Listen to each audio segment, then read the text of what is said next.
Welcome to the session, first of the Substance Days. I'm super happy to see you. Well, it's a big crowd, so that's great. I'm Sébastien, by the way. I'm the founder at Algorithmic and Adobe.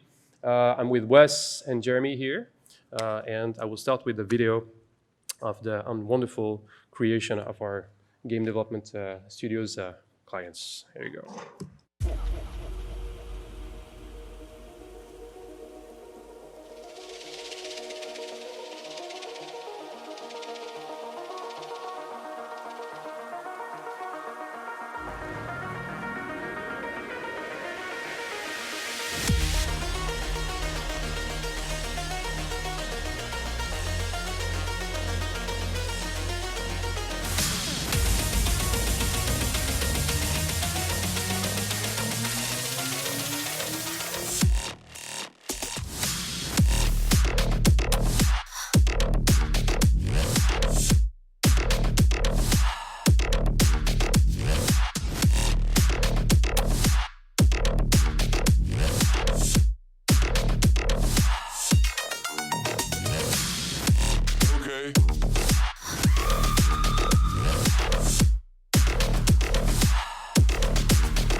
Good job.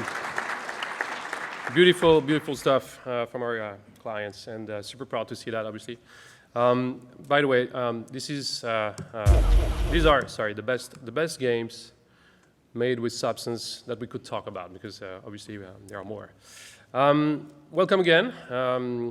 Again, super happy to be here. I wanted to start this presentation talking about this, right? We joined the Adobe family, and we're super proud of this, actually. We're super excited. And I like to think that the Adobe picked the right company, right? If we're doing this, it's because we're doing like good stuff, I guess, and good products, and this shows, and the video you've seen shows as well. So it's a, oops, sorry, Slack. Forgot to close it. Maybe it's somebody tell me, don't talk about that. Anyway, super excited. We like to think as well that we picked the right company also, because certainly the goal and the opportunities are awesome. The goal here is to create this division, 3D Immersive. And it's all about, if you don't mind, maybe I can switch. All right, it works. Okay, the goal is still to create this, right? And the ambition is enormous, actually. By creating this division and combining the Substance tools, Substance team, and the 3D teams at Adobe, the idea is to create more products, to develop the Substance tools, but to also invent the next generation of content authoring tools. So it's really an honor, actually, for us to join the Adobe family with this in mind. And so I'm very happy. And also, just think about, like, suddenly we go from 6 guys working on the R&D, like really advanced research, to 80. It's unimaginable what we can come up with. And really, we're working hard on making sure that this becomes something really meaningful for the whole community, 3D immersive community, anyway. So I wanted to, say a few words about this. And then I wanted to go back to basically what we've been doing in the past and the Substance days, and well, the Substance will remain about. It's about the community and the community of users, of the Substance users. And I wanted to share a few images here done by the community, especially the enthusiasts. Not really like the professionals that like we've seen before, but the enthusiasts. This image is stunning, for instance. And overall, lately we've seen more and more faces and characters at a level of quality that is really high and really impressive. I especially like this one. And it's good to see that Substance is used not only to create what it's famous for, but also now characters as well, and especially at that level of quality here. A few more images like this. Yeah, I like this one as well. Like the look of it is amazing, and Pablo is one of the most famous 3D artists in the world. Anyway, this guy is also is cool, and it's not realistic, but also we see a big trend in the usage of Substance for non-realistic rendering and creations, and this is really awesome. Like a lot of the information is included here in the materials. I like that guy as well. Very fairly new piece. That guy is like a shout out to our French colleagues here. It's Asterix for those of you who know. This piece is incredible when you look at it. So I'm cheating a little bit here because most of the work is really like in the sculpting, and but I like it so much that I wanted to share it. Also, not only characters, non-photorealistic characters as well, but also like products and product design, industrial design. We see like the quality of the materials makes this image really interesting. Also, the way it is modeled and put out as presented as an image. I especially like that one because it's bringing up memories. And I used to play with that car, basically, on that small one. And it's really good to see like the level of details that's been put in that. And just the environment is nothing here. It's like the object really, and the materials, the work on materials.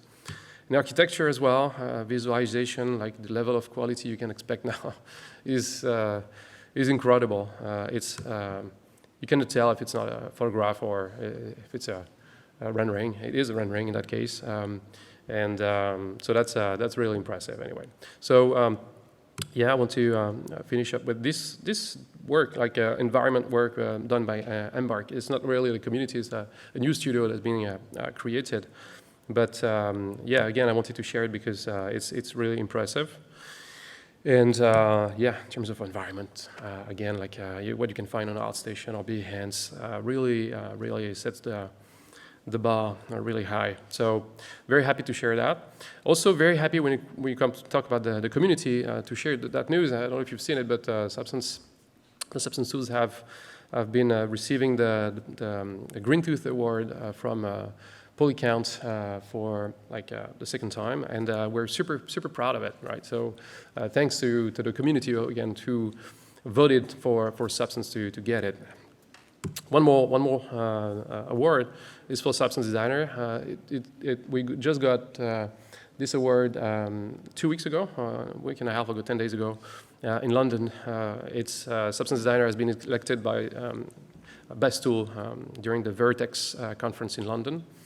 Yeah, it was a pleasure. By the way, the guy on the picture is Davide. He's in the room somewhere, so you can say hi.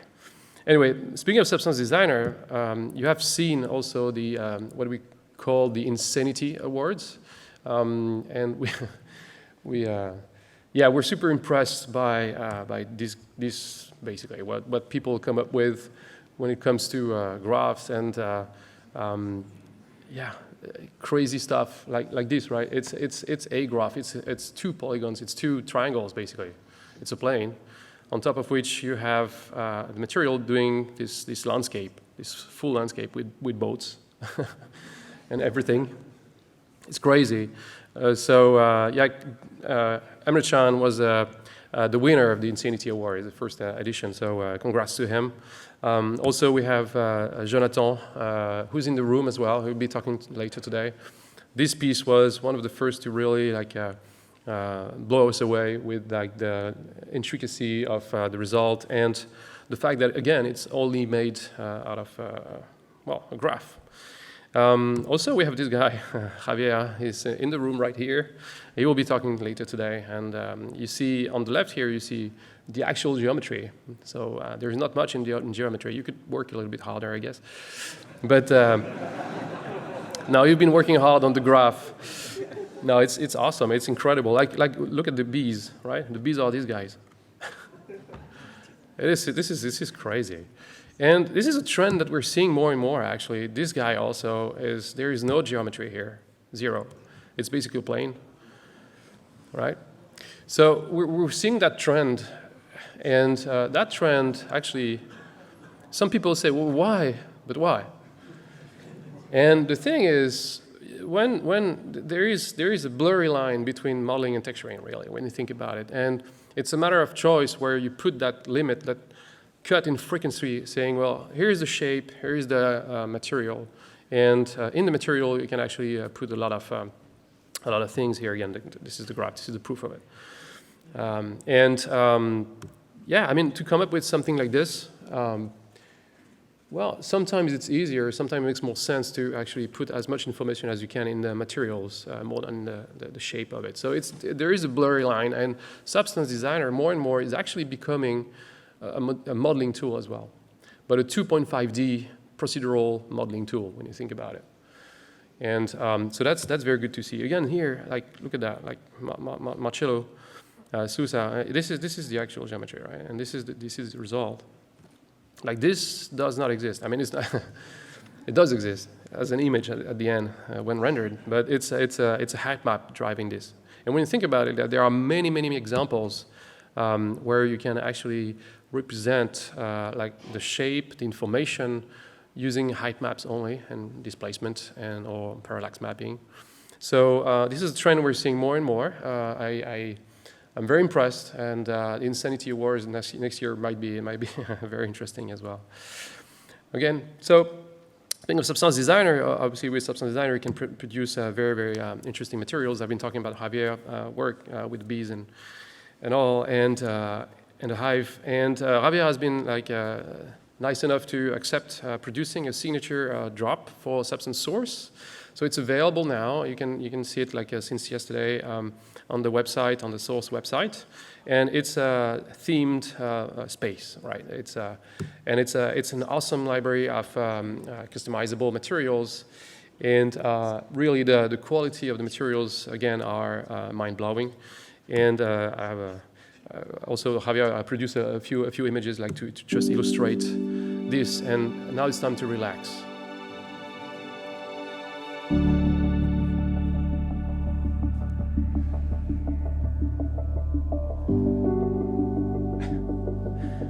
can see us floating in space,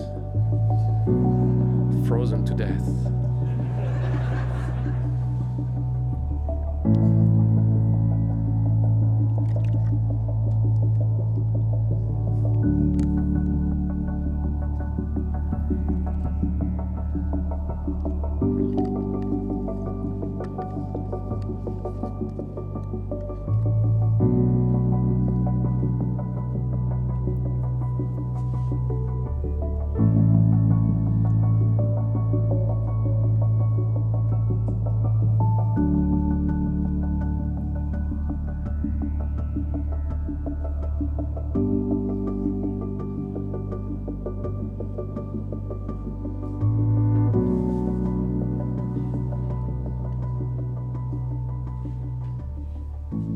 beautiful work. Thank you, Javier. So Javier will be talking this afternoon, so don't miss his talk. Also coming up on Source is a series of microskin body parts. We worked with Jérémie Celeste from Texturing XYZ. He's the maybe the most famous guy for skin capturing. So we worked with him so that he provided us with a series of micro details, micro details for skin, for different various parts of the body, the whole body. So I show you here an arm and hand. And this is coming up. So on top of that, not only can you, that will be helpful to come up with really like beautiful renderings of characters, but also we added a few elements on top of it. So these wounds and freckles or beauty spots, etc., are procedurally added on top of it. So we used what Jérémie provided us with and created more on top of it, so that you can create that kind of things, and also that kind of things that are horrible, but useful sometimes. Yeah, like the one on the right. Maybe I come back to the music. Javier, what? Why these shows of music, by the way? Why? Anyway, that's awesome. Can leave it a little bit more. Sorry. Okay. And so speaking of Source, also there is a new thumbnail presentation, new renderings. It's a new look for Substance Source. It's really awesome. I invite you to discover it. And you've seen it barely, but we also have like the web player so that you can play with the parameters of all the parametric materials you can find there. Here you go. And that web player actually got improved a lot lately. So now you have like access to presets. You have a new UI. It's all online, by the way. So it's doing the rendering on the server side and sending you back the results. But you have new color picker. You can create new presets, and then when you're happy with your new preset, you can download the SBSAR. So that will be super handy when you find something you quite like on Substance Source, but want to customize it to your needs. You can quickly check directly on Source without having to download it and to open it to see if it fits your need, right? So that has been improved. Speaking of improvement and new things, I'm happy to say that the launcher is available as of today. So this is.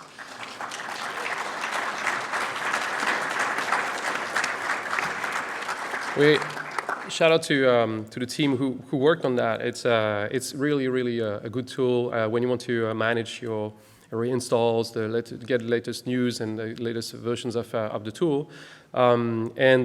It's available now. And the good thing also, by the way, because it's a wrapper around web-based stuff as well, you can also access Substance Source in it and the player from it directly. So it's really the hub, the entry point for all Substance, right? So I invite you to download it. It's available as of today. And speaking of products, we have more, and we'll have more announcements to make. But before that, for this, let's Jérémie talk about Substance Painter, Substance Designer, and then we'll have Wes talk about Alchemist. Thank you.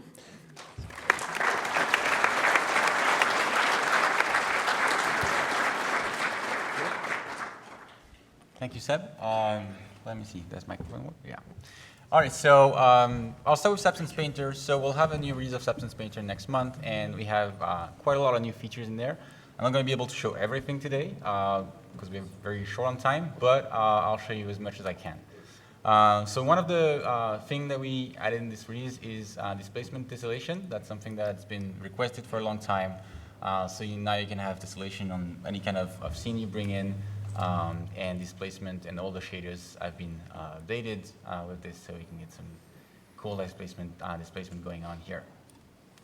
Along with this, we thought that Painter would be great to create tileable materials. We've already had, quite for some time, a template that's for creating tileable materials, but we were missing a few features. And if for those of you who were at Substance Day 3 years ago, I showed some material height blending that was kind of hacky, and it was a long time ago, and it took us a bit of time to actually make it into a usable feature, but it's there now. And so I can drag and drop this into my layer stack, And so this is just a standard scan material that I have here.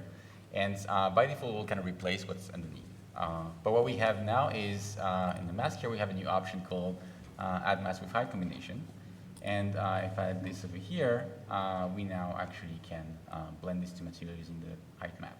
And so the way it works is it compares the content of our layer with the content of the stack underneath. And you can actually use that with any channel, which is the height is something that's used a lot. But you can also use, for example, you could use the base color and say, I want to blend where the base color of my layer stack is similar to the base color of my layer. And there's a lot of things you can do here. And so now I can go in and kind of adjust the height of my material and blend all this. It's super fast, and you can layer these materials the way you want. You have access to all the tools of Substance Painter as well. So I can add a paint effect here, and maybe I want to paint on the height a little bit. So I'm just going to remove this, and then reduce my flow a little bit. And then I can go in and paint where this basically goes. So remove some of these rocks or add them. And that's super easy to use. The cool thing is that you can also use some other cool features in here, and one of them is a new projection mode that I'll show a little bit later on the character as well. So here I have a substance of an old rim of a car, and I can actually take this and kind of move it around here in 3D viewport, and that will work also on 3D object. I'll show that a little bit later. It's a substance, so of course I can kind of adjust everything about it. I can make it higher or lower. Here I can kind of rotate it, and of course it just blends. It just blends very easily. And so you just go in and add another one if I want to, and then place it somewhere else. So it's, again, super easy to add those onto your material and create some very advanced result with this. And one thing that's also pretty cool is that, again, you have access to all the stuff that Substance Painter offers you, and one of them is, for example, being able to have an AO generated in real time. So here, if I switch to my AO channel and I move these around, my AO is just generated in real time for everything. So that's super cool. So that's about the displacement, and I'm going to show you something else here. So the other thing that I'm loading right now, also I played a little bit with the displacement in this, and I actually painted some, had several materials on there, and I kind of painted displacement here. And again, I can kind of go in, if I want to grab one of my brushes here, and I can kind of go in and say, all right, I want to maybe adjust the height over here. This, adjust the height, and there we go. I'll go on my right layer, and I'll just reduce the height over here, and then just I'll just paint some height, and I get the displacement, the blending of the materials. It's really fun. I can also do that on any kind of surface. This was a flat surface, but I can also go in and actually do it on an actual object. Why? So you can pretty much sculpt your data inside of Substance Painter now, which is pretty cool. So that's it for displacement. Now I'm going to show you another feature which we call dynamic strokes, and this is actually a pretty cool feature. We figured with the brush tools we have, the brush system we have in Substance Painter, you can have the material, the alpha, driven by a substance. But until now, that substance was pretty static, and we figured we could make it dynamic. And now you can actually drive the way the brush reacts and behaves on the mesh based on substance parameters, and allows you to modify that brush over time, or just depending on specific parameters. So here I have an ivy brush. I'm going to use it here, and let's make sure I have everything set up right. I think I do, and if I start painting, okay, there we go. So when I'm painting here, basically every, like a little bit. Every time I paint, basically, it's a new random seed. So it creates a new branch with every stamp on my stroke. It allows me to create kind of very complex things like this. I have another one over here that's even a little more fun. And this one basically create a branch, and then every other stamp it will add a branch finishing out of the main stroke. So we can create some very complex brush behavior. And of course, this works with displacement as well and everything else. I have another one over here, which is called ornament with an alpha in this case. And what this does, again, is basically it draws a thin line, and every 5 stamp, it will draw something different. And you can actually see that if I change the spacing a little bit, you'll see what it does is basically this. And this is all driven by the substance that's driving the alpha. And so when I actually do this, I can really just create some very nice shape. I have a small, I can show you all everything because we have a lot of different things that we've been working on, and all this is being worked on right now. But these are a few examples of the things we can do with this with these options. You can randomize whatever you're painting. You can have steps, all sorts of cool things. And we're working on about 20 or 30 assets that will ship with the tool, and then of course you'll be able to create your own. All right, so the last thing I want to show on Substance Painter is on a character here. There we go. And so these guys, I just wanted to show, again, the new projection tool. So if I go in my project here, I have a few small material that I've set up.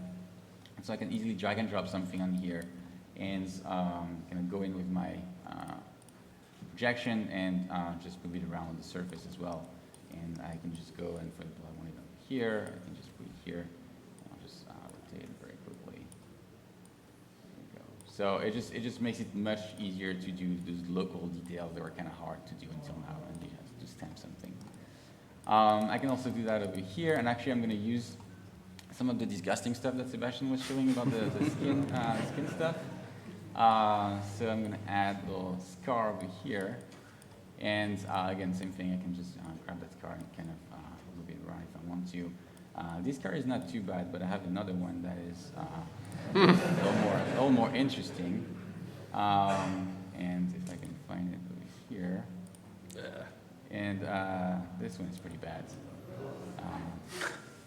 And I can make it a little worse. We can even have more or less crust. It's nice. So yeah, the source team is a lot of fun playing with this. And this thing was also just to show a little bit of the latest features we added in the viewports. Subsurface scattering was added this summer. Very useful for creating characters. And later in the fall, we added also anti-aliasing. And so when you move, you can see that we got a little. Sorry. We can get a little anti-aliasing here, and as soon as we stop moving, we have everything kind of smoothing out. It's very useful for anything that has alpha, like hair and fur and things like this.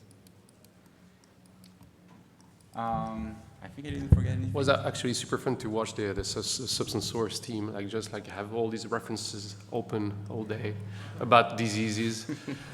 That was like for days, really looking into details. And we are hiring, by the way. Yeah. Sorry, I forgot to add, this model was provided by Adam Fisher, which was kind enough to provide us with this amazing character. One thing that I almost forgot is another cool thing that we add that we have in this new release is a filter, automatic filter for stitching. And so you can see we have these pads here, leather pads. If you want to draw the stitches on this manually, it's going to be kind of a pain. But what you can do now is I can go on here and grab my auto stitcher and apply it, and oh, we have stitches everywhere.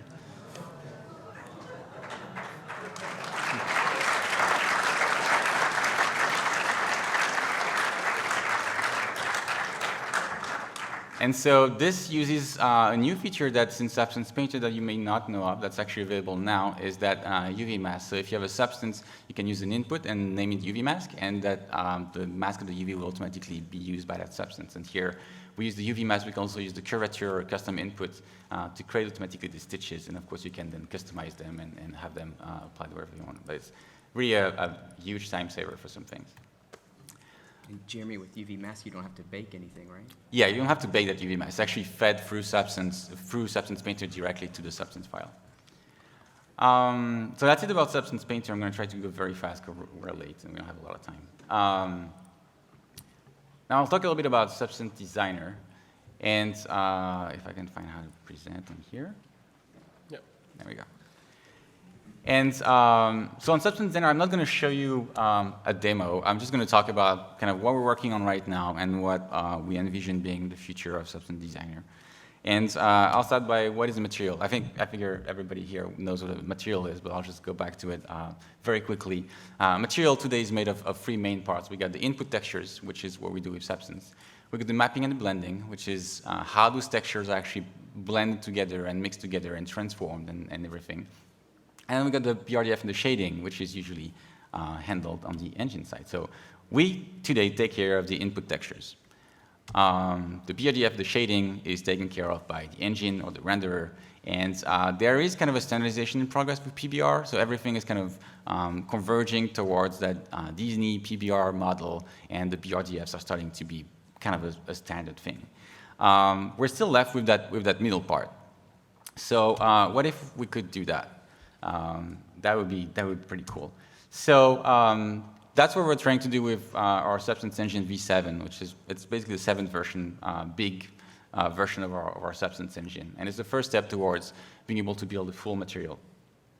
So what it means is that the next release of Substance Designer next month, substances will be able to input and output not only textures but also numerical values. And these numerical values can feed a shader, and they can feed a substance through other parameters that are outside of a substance. And they can basically interact between nodes inside of a graph and between the graph and the host application. So what this means is that there are different things. So I'm going to look a lot of my screen because my notes don't work. One thing is that we can now output things that cannot really be output as a texture, like an IOR. It's a value that's is going to be between 0 and unknown value. So we can encode it in the texture. We'll be able to export that and use that in shaders in any kind of renderer. That allows us also to have uniform inputs and outputs. Instead of outputting 32 by 32 black texture for a metal, you can just say it's 0, and that's pretty much it. That also means we can play with the dynamic size and scale. So we could imagine if a material output textures, but also the scale of that material in centimeters, for example, inches. When we bring that material inside of Substance Painter or inside of Maya, we could tile it automatically to make sure that it fits the real world size of your assets. We could also make that work while you're tiling. If you have a brick wall, and by default the brick wall is 10 bricks wide, you may want that texture to be 20 bricks wide, but you want the actual brick to remain the same size on your object. We could rescale the tiling of that texture as we tweak it inside of the substance parameters. So there's a lot of quality of life improvements that can come from this feature. And in Substance Designer, there's also a lot of new things we can do, because we can have values that travel from one node to another. So you can kind of have global variables in the substance graph that you can use in many different nodes, which was not possible before, very, very complicated to do using pixel processors. So all this should bring a whole new aspect of creating stuff in Substance Designer. So the horizon, what we have kind of today is we have our substance as input textures, and the mapping and the blending is either done in proprietary material editors in game engines or renderers, or there are some initiatives like MDL, Material X, that are trying to make that as a standard. And we see a lot of traction with Material X typically recently, but there is a lot of other formats, especially in different industries, that try to kind of be the standard. So there's still like a war of the standard there, but again, it's converging rapidly, and we'll be able to show you some of the stuff that we've been working on probably later this year. Some of it involves Material X, some of it involves MDL, but the point is you'll be able to create materials soon in Substance Designer, so that's going to be exciting. After that, I think I was switching to Alchemist. Yep. All right. So Wes is going to do a little demo of Alchemist now.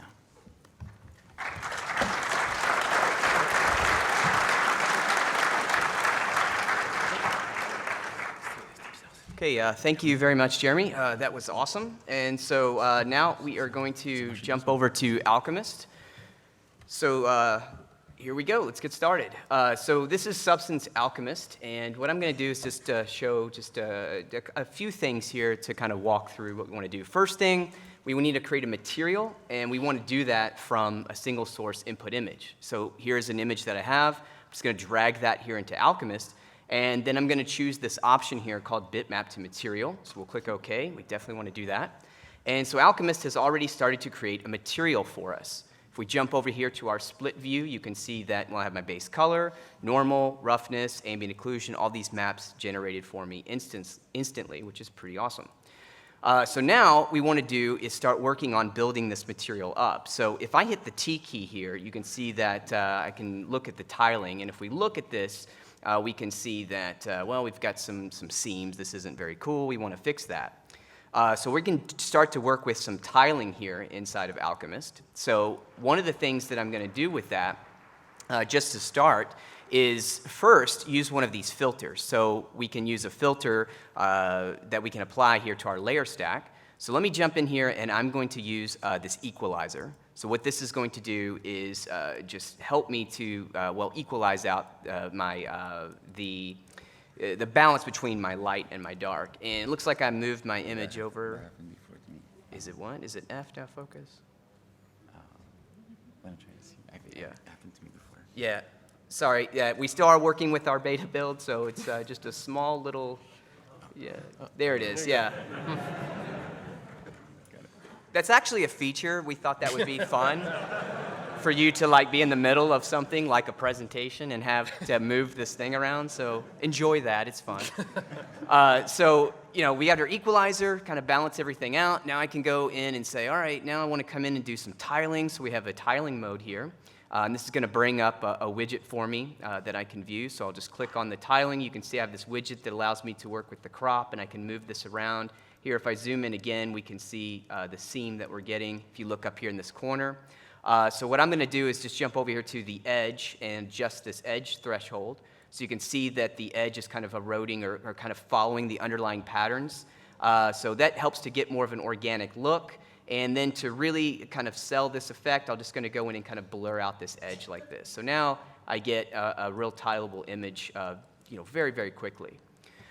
So that is the tiling onto that. So one of the other aspects that we have with Alchemist, if we look, we were using an image, so there's a lot of lighting baked into this. So we want to actually use a delighting process now, and we have a delighter in here, so we're going to use this. Now this delighting filter is using AI to run through and remove the lighting from this, and so here you can see the result. It's really quick. And this delighting filter was actually trained on the entire Substance Source PBR library. So now we have the lighting removed. Next stage here, I'm going to just throw an adjustment layer on top of this. This lets me go into each one of my map types and then start to make some adjustments. Like, well, the delighting, you know, did the work, but it's a little soft. So let me just sharpen this guy up a little bit here on that albedo. Another thing I could do is maybe come over here to my reflection. So let's look at that roughness map, and then I have controls that let me just go in and further refine what that effect's going to be here. So that's my adjustment on top of this. And let's see, what I'll do now is just jump back over here into my 3D view. So we start to get this result here. So what we've done is just we've created a material. Now we can start to use Alchemist to explore and play around. So for example, here in my resources, I have this mud brown material. So I'm just going to drag this here into my layer stack. And now we're going to have a material that's completely procedural. It's going to be blending on top of this material that I'm creating here. And so with this, I can jump over here into, let's just say, my height offset, and I can start to just play around with this like this. Now, one of the things, since this is a procedural material, this mud, it's not really matching the color that I have from that input image. So what I can do is use this bottom material color match. So I'll just increase this value a bit, and now it just kind of matches into the scene that I'm creating here. And just like that, a few minutes, actually 4 minutes and 39 seconds, we have a material. So that is kind of the first thing that I wanted to showcase here. So we'll just close this guy out. And now we're going to take a look at something else that's pretty interesting here. So what we have in my resources is I have this ground plane here. So I'm going to just bring this guy here into Alchemist. It just takes a moment to load. Now, the reason why is because in this particular case, this is a very, very high resolution scan. So this is a complete scan material. And just for this demonstration, what I'm going to do is just set my tiling here to 1v1 so we can just kind of see some of the details a little bit more clearly here in the viewport. So now we have this material, and one of the things that's really, really cool about Alchemist is the idea of being able to, take some input, take something I create, and then build upon it with kind of the procedural tool sets that you've come to know and love with the Substance tool set. So what I'm going to do now is I'm going to add this splatter filter on top of it. And so we'll left-click on this, and you can see that this gives me the ability to work with several material inputs. So we can actually scatter full material inputs across this scanned resource. So I'm going to come over here to this generator tool that I have, and I'm going to take some of these assets, and I'm just going to drag and drop them here into the splatter input. So let's just grab a couple of these guys. Let's just do more than 3. That would be interesting. So we'll bring these guys in like this, and so on. Okay, actually one more, just for good measure. Okay, so now we've scattered these guys in. Let's come over here and take a look at the shape here. So we have our scale, and I'm going to increase the scale. Let me just get a little crazy with it so you can see at least what we've actually added. So now we've added these assets into here. So let me take my rotation from background. Let me bring that down. And now let's play around with my position. So now we're just randomly positioning these scattered objects here, which is kind of interesting. Another thing that you'll notice here is that if I look, I have this stick here is intersecting within this stick. And that's not cool. I don't like that. So what I can do is come over here to this height input. And there's an option here where I can use the conform to background. So what I'm going to do is just start to play around with this conform to background. Here, we can really see it happening here. And let's look at this one. And we'll use conform to background, and then I can almost kind of like wrap objects around each other and things like that. So now what you get is this kind of stick or twig is kind of laying over top of this one and so on. We can smooth that result out a bit. Can also play around with like the height offset. So maybe I'll just increase that just a bit more. Then again, of course, I can play around with the overall scale of everything, and just continue to make tweaks and changes to the scale. So we'll adjust our scale random, bring that down, play around with the position again, just to kind of remove and scatter things around. So here you can see again where I'm just using Alchemist to add these procedural effects on top of something that is completely scan-based like this. So that's kind of the demo that I want to show with Alchemist, just kind of a quick run through of just a couple things. The next thing I'm going to do is run over to my Keynote here.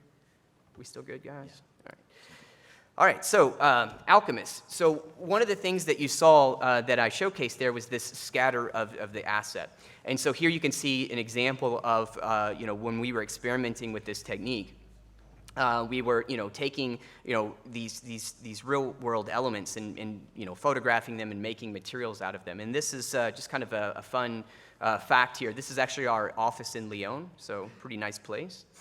Let's see. So the next one here, you can see again where this scatter asset creation, you can see that the team was able to take these assets, photograph them, build full materials out of them. So we have our base color, normal, roughness, AO, and all that stuff to build up that full asset. So again, that was what was really interesting about that splatter input. You saw that I used an Alchemist. We were able to take a material that we generated here and then apply that as a material input inside of Alchemist. Now, another thing, so we're going to keep kind of, adding to this as we go on. Another thing is, well, we're talking about this scatter asset creation. So a new tool that we have called the Atlas Splitter. And I'll ask you, is that is coming in the next build of, so it should be in the next build of Designer, which is next month. So this tool, the Atlas Splitter, not Spitter, which was created by Nicholas Veerman. So Nicholas is actually here today. He is the guy's a complete sorcerer wizard, so if you get a chance to talk to him, I highly suggest, if you have any questions, he's amazing. So Nicholas was working on this Atlas Splitter tool. So you can see what it's doing is it's taking an atlas as an input, and then it's actually splitting that up into these individual pieces here. And one of the things that's really interesting about this is that the tool will also retain the scale and resolution of each one of these assets. So as you can see, we had an atlas, and now we have each of these individual assets, which is important. So an example of that would be, say you downloaded something like, there's a lot of marketplaces that are out right now that have PBR assets. Say you grab one that comes in this atlas like that. May be kind of hard to work with. So now what you can do is take this atlas and you can feed it through the atlas splitter, and you can, with zero work at all, you can get all of these elements broken up into these individual pieces that you can then feed through Alchemist and easily splatter them across the surface. So one of the other things that's really great about one of the other great things the team's been working on is the delighter. So we have a version 2 of that. And so you'll see here on the left, we have this source image. The one in the middle here, this is the ground true version of that. And then we have this whip, which is AI generated. So again, it's still a work in progress. We have more work to do on it. But we're getting closer and closer to further refining this, I guess, teaching the AI, what it needs to do to get even better results. So this delighter version 2 work is ongoing. So with that, we're also looking at being able to extend that into having the delighter tool also be able to create height information. So again, on the left, you can see the result that we were getting from bitmap to material, which is an older tool that we had previously. And one of the things about that you would get with bitmap to material is a lot of times you get these blurry, kind of rounded, soft edges and things like that. So the image in the middle shows the ground true. This is actually the height from the scan. And then the image on the far right is the AI generated. So again, we still have work to do, but the important thing is that we're making some very significant progress, which, actually, let me go back. Oh, I think we're missing. Oh, okay, sorry. So one of the things I was going to show with this, the progress being that the delighter version 2, we're able to get these, we're able to finally focus and get these harder edges and things like that, which was one of the things that was most difficult to do about the process. So now that we've kind of nailed that down, it's just further refinement. But this delighter version 2 is going to be pretty awesome once we have it where we need it. So with that said, we got one more thing we would like to mention about Substance Alchemist, and that is the open beta is available now, today. And thanks.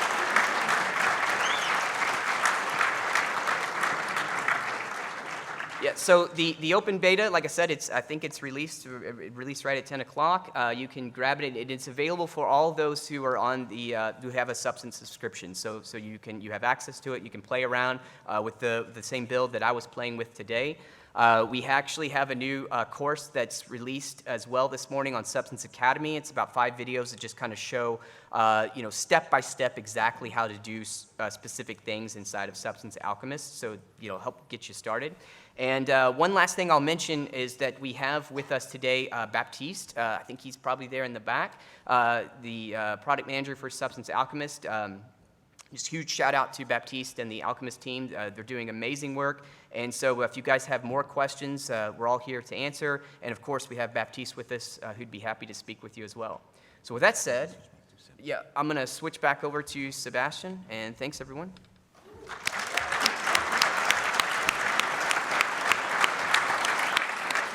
Yeah, great job, guys. Thank you. So yeah, I talked earlier about the launcher. So if you download the launcher, actually there is a new tab, Alchemist, and you can download it, right? So that's available now. So a few more words, and then we're good. First thing is that we love books, right? So we've been publishing in the past the PBR guide that I have here. This guy. It's still available now on Amazon, and there's a new edition, I think. Wes. I think that's the latest one, right? So I invite you to read it and to take a look at it. It's a good reference for everything PBR. We also have that guy on screen here, the Yucca Wood book that I have here. I have one example here. It's actually a beautiful, beautiful book as well about this incredible artist, Zhelong Chu, out of China. One of the best Substance, 3D artists overall, right? Not only Substance, but I invite you to take a look at that one as well. Again, available on Amazon. and other places. I'm not sure, not Amazon, mostly Amazon. And I have a new one. We have a new one that we have one exemplary. This is the first one. This is this guy. I don't know if you remember, we organized 2 years ago a contest, the Meat Mat contest, and this is finally the book of a selection of art work done by the community during this contest, and it's a beautiful book. So we will have it at the booth, and you can take a look at it. Maybe organize a raffle so that somebody can. On the party tonight. So yeah, even better. And so yeah, it's going to be again available on Amazon. Super proud of this. It's a beautiful, beautiful piece of art.